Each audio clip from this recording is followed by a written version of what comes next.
Assalamualaikum warahmatullahi wabarakatuh. Pertama-tama yang saya hormati kepada dosen pengampu Bapak Muhammad Taufan Nugroho SSI MM dalam mata kuliah Etika Bisnis, dan yang saya hormati kepada teman-teman semuanya. Saya Dia Oktaviani NIM 28922500099 dari Prodi Manajemen. Pasar persaingan sempurna. Pasar persaingan sempurna merupakan salah satu sistem pasar di mana para pembeli dan penjual hadir dalam jumlah yang sama banyak. Akan tetapi sistem pasar ini tidak mempunyai kemampuan dan kekuatan dalam mempengaruhi harga. Mengutip dari buku Pendidikan Ekonomi yang ditulis oleh Alan S.A.K. Ciri-ciri pasar perdagangan sempurna.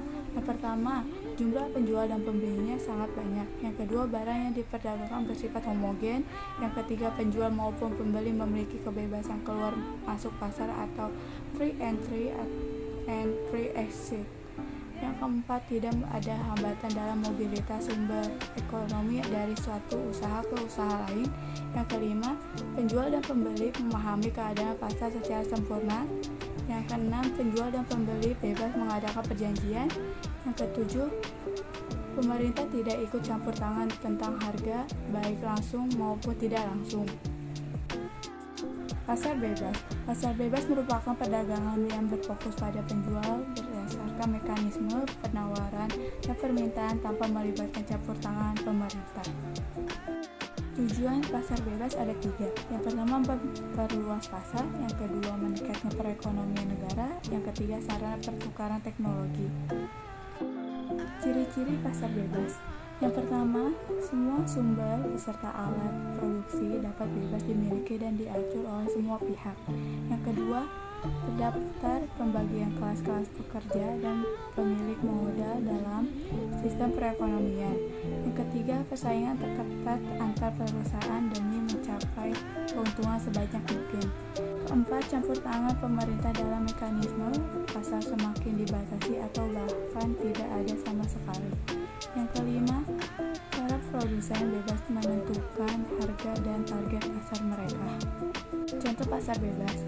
Ketika diperlakukan aturan mengenai pengurangan dan penghapusan tarif keluar masuk antar negara atas beberapa jenis barang, biasanya perumusan kesepakatan ini berdasarkan suatu perjanjian bilateral, regional, atau multilateral.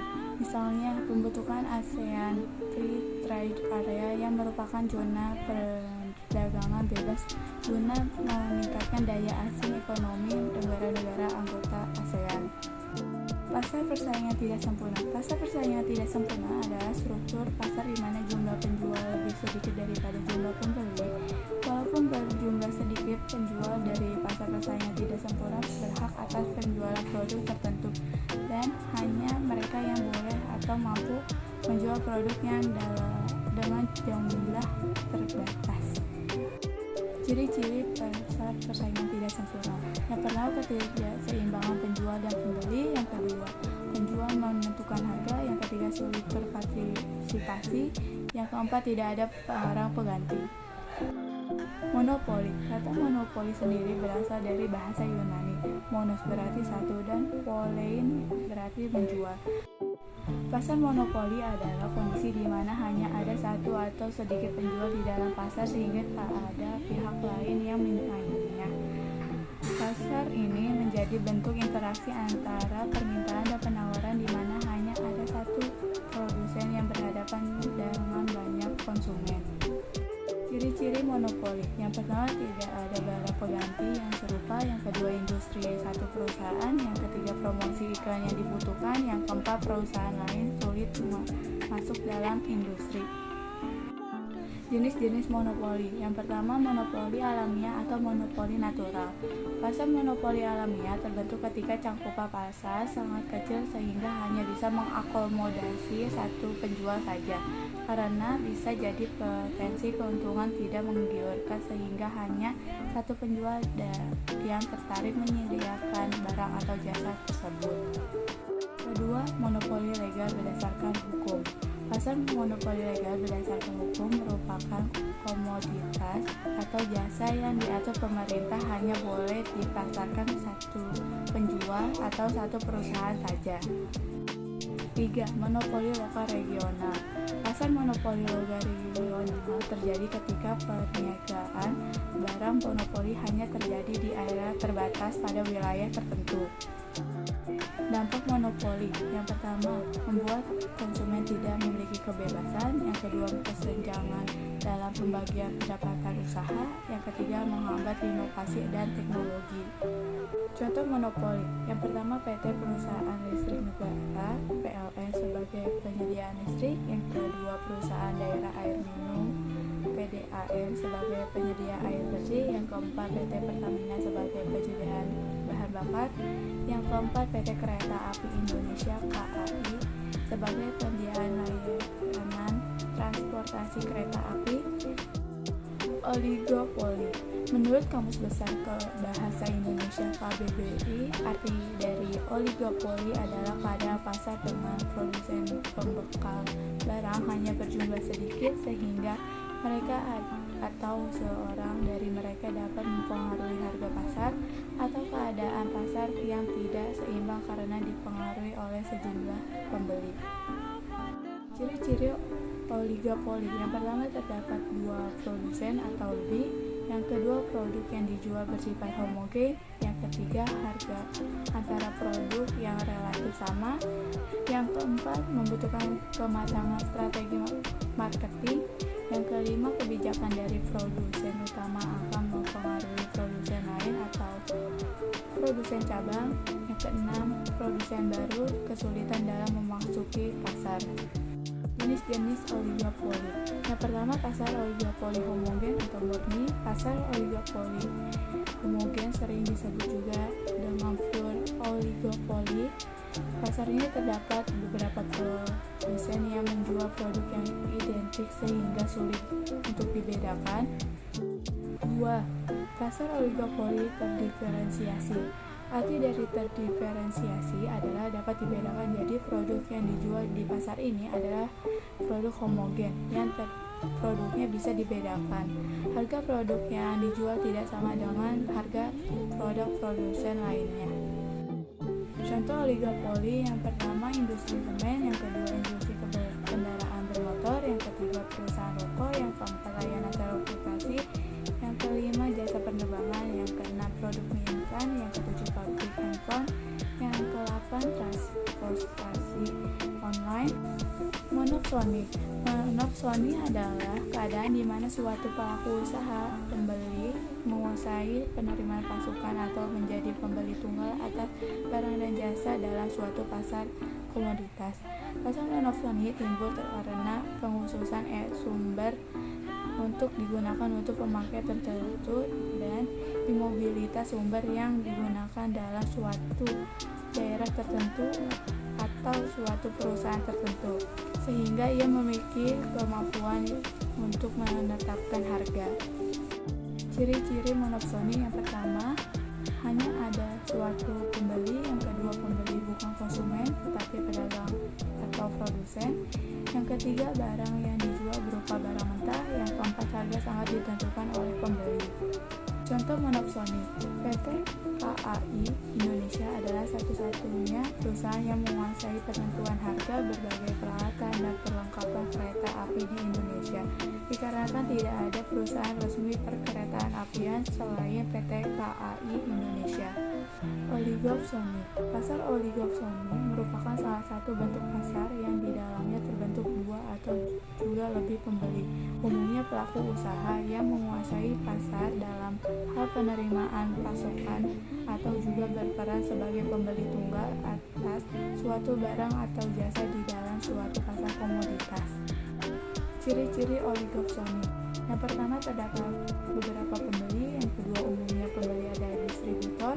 Yang ketiga, produknya adalah bahan mentah. Yang keempat, harga produk cenderung stabil. Yang kelima, jenis barang sedikit. Yang keenam, pendapatan merata.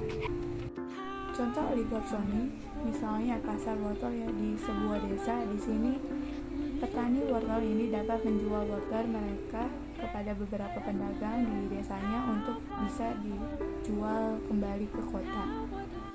Etika konsumen, bisnis dan perlindungan konsumen. Konsumen adalah setiap orang yang memakai barang atau jasa yang tersedia dalam masyarakat baik bagi kepentingan dirinya sendiri, keluarga, orang lain maupun makhluk hidup lainnya, dan tidak menggunakan pemasaran. Hal ini dapat bersifat dalam lewat transaksi jual beli secara langsung maupun online seperti yang kini kian marak. Meskipun adanya transaksi yang tidak melalui tatap muka, konsumen tetap berhak mendapatkan barang yang sesuai dengan pemberitahuan sebelumnya atau barang yang sesuai dengan yang dijanjikannya. Hubungan produsen dan konsumen. Hubungan produsen dan konsumen dalam etika bisnis, interaksi antara produsen dan konsumen selalu dikatakan bahwa hak konsumen harus dihargai dan diperhatikan. Persoalannya, apakah konsumen mempunyai hak? Pada umumnya, konsumen mempunyai hak kontraktual, artinya hak yang timbul dan dimiliki seseorang ketika ia memasuki suatu persetujuan atau kontrak dengan pihak lainnya. Kasus-kasus etika konsumen. Salah satu contoh kasus etika konsumen adalah bisnis retail. Bisnis retail adalah bisnis yang menjalankan penjualan barang secara eceran seperti supermarket atau swalayan. Salah satu kasus yang merugikan konsumen dalam dunia bisnis retail ialah terlebih dahulu menaikkan harga produk sebelum pada akhirnya dilakukan pemangkasan. Artinya harga yang dihasilkan akan konstan atau sama saja, bahkan dapat lebih mahal dari sebelumnya meski telah mengalami hitungan diskon. Etika perikanan. Fungsi iklan. 1. Iklan sebagai pemberi informasi. Yang kedua, iklan merupakan media untuk menyampaikan informasi yang sebenarnya kepada masyarakat tentang produk yang akan atau sedang ditawarkan dalam pasar. Yang ketiga, sarana iklan adalah agar konsumen dapat mengetahui dengan baik produk itu sehingga memutuskan membeli produk itu. Yang keempat, iklan sebagai pemberi informasi menyerahkan keputusan kepada konsumen itu sendiri. Yang kelima, menurut David Ogilvy, seorang raja iklan Amerika yang berhasil untuk bisa berhasil dalam mengiklankan dan menjualkan sebuah produk berilah fakta kepada konsumen. Yang keenam, kalau mengatakan kebohongan tentang sebuah produk, hal itu akan ketahuan entah oleh pemerintah yang akan mendakwa Anda atau oleh konsumen yang akan menghukum Anda dengan tidak lagi membeli produk Anda. Yang ketujuh, biro iklan dan bintang iklan yang berkewajiban moral untuk mencegah konsumen membeli produk tertentu yang merugikan atau membahayakan. Jenis-jenis iklan. Terdapat dua macam iklan. Yang pertama, persuasif rasional. Iklan ini tetap menghargai otonomi dalam membeli sebuah produk, dianggap rasional sejauh daya persuasinya terletak pada isi argumen dan bukan cara penyajian atau penyampaian argumen itu. Bersifat rasional, tidak menghiraukan siapa sasaran dari argumen itu, lebih menekankan pada isi iklan yang mau disampaikan didasarkan pada fakta yang mau. Yang kedua, persuasif non-rasional. Iklan ini tidak menghiraukan otonomi kebebasan individu, umumnya memanfaatkan aspek kelemahan psikologis manusia untuk membuat konsumen bisa terpukau, tertarik, dan terdorong untuk membeli produk yang diiklankannya.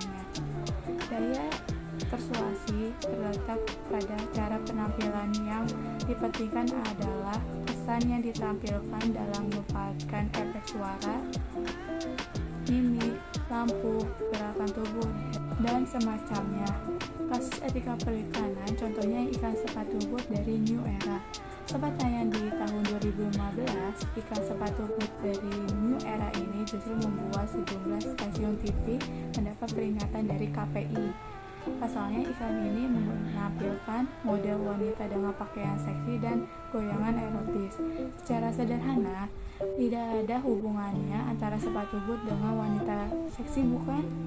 Iklan dengan tarian erotis ini mendapatkan teguran dan larangan tayang di seluruh stasiun TV nasional. Iklan New Era ini dianggap mengabaikan norma-norma kesopanan dan tidak mengindahkan ketentuannya. Etika Pariwara Indonesia. Sekian dan terima kasih.